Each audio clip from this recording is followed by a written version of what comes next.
हुप्पो पक्षी विश्व के सभी गर्म इलाकों में पाया जाता है। इसकी सुंदरता के क्या कहने, तभी तो विभिन्न धर्मों में इसे महत्वपूर्ण स्थान दिया गया है। हिरन के छोने जैसे रंग का मनोहारी पक्षी हुदहुद हुप्पो, इसके पीठ, पंख और पूंछ जेब्रा जैसे ही काला और सफेद होता है। सिर में कलगी गोल होती है, पंखनुमा खुलकर बंद भी हो जाती है। लंबे चोंच के कारण इस खूबसूरत पक्षी को बहुत लोग कठफोड़वा समझ लेते हैं, क्योंकि इसका घोंसला भी वृक्ष के कोटर में होता है।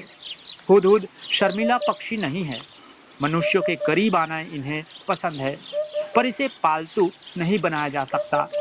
इसकी चोंच पतली और तीखी है, तभी तो जमीन की गहराइयों में छिपे कीड़े मकोड़े बड़ी आसानी से इसके खुराक बन जाते हैं। यहूदी लोक कथा में इस पक्षी को नायक बताया गया है, तो वहीं बादशाह सुलेमान की जासूसी चिड़िया भी कही जाती है। 55,000 लोगों के बीच किए गए सर्वेक्षण का नतीजा जब सामने आया तो साल 2008 में तत्कालीन इजरायली राष्ट्रपति शिमोन पेरेज ने देश के 60वीं सालगिरह पर हुदहुद को राष्ट्रीय पक्षी घोषित किया था। हुदहुद पक्षी का ईरानी किंवदंती भी काफी रोचक है। तुर्क साहित्य में मर गए सुलेमान कहकर इसे पवित्र पक्षी की श्रेणी में रखा गया है। इस पक्षी को इसकी वफादारी और करुणा के लिए सिर पर लंबे रेशम से सुशोभित किया गया है। कहते हैं हुदहुद पक्षी भूमिगत जल स्रोत का पता लगाने में माहिर है। धर्मशास्त्रों में इस पक्षी के बारे में अनेक रोचक कथा किंवदंतियां कही और सुनी जाती है। एक ईरानी किंवदंती के अनुसार एक जमाने में हुदहुद पक्षी एक नवब्याहता सुंदर महिला थी। एक दिन जब वो अपने बालों में कंघी कर रही थी, तभी एक नजदीकी रिश्तेदार उसके कमरे में प्रवेश किया। इस घटना से शर्मसार होकर हुदहुद कंघी लेकर वहां से उड़ गई। वही कंघी आज हमें उसके सिर पर कलगी के रूप में दिखाई देता है।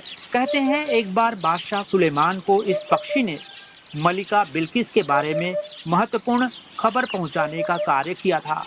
एक और किंवदंती के अनुसार तेज गर्मी और धूप से परेशान बादशाह सुलेमान को इस पक्षी के समूह ने अपनी परछाई देकर धूप से उनकी मदद की थी। शीतल छाया की मदद से बादशाह बहुत खुश हुए। मदद के एवज में हुदहुद पक्षी समूह को सोने की कलगी उपहार में प्रदान किए, किंतु मनुष्यों की लालची प्रवृत्ति इनके लिए जानलेवा और घातक साबित हुआ। इनकी प्रजाति विलुप्त होने लगी। तब बादशाह सुलेमान ने कलगी से सोना निकालकर पक्षी समूह को राहत प्रदान किए, साथ ही सुंदर कलगी को यथावत रहने दिए। लेकिन इनकी सुंदर कलगी आज भी इनके लिए आफत साबित हो रही है। हम मनुष्यों के बीच इस पक्षी को लेकर एक अंधविश्वास है कि इसकी कलगी घर और दुकान में रखने से व्यापार खूब फलता और फूलता है। ऐसे ही गलत मान्यताओं के कारण ईश्वर के इस अमूल्य कृति खूबसूरत पक्षी के जान पर खतरा आज भी बना हुआ है। ऐसे में इस धार्मिक, पवित्र और खूबसूरत पक्षी को बचाने की जिम्मेदारी हम मनुष्यों के लिए पहला कर्तव्य बनता है। बिलासपुर छत्तीसगढ़ से गिरीश मिश्रा।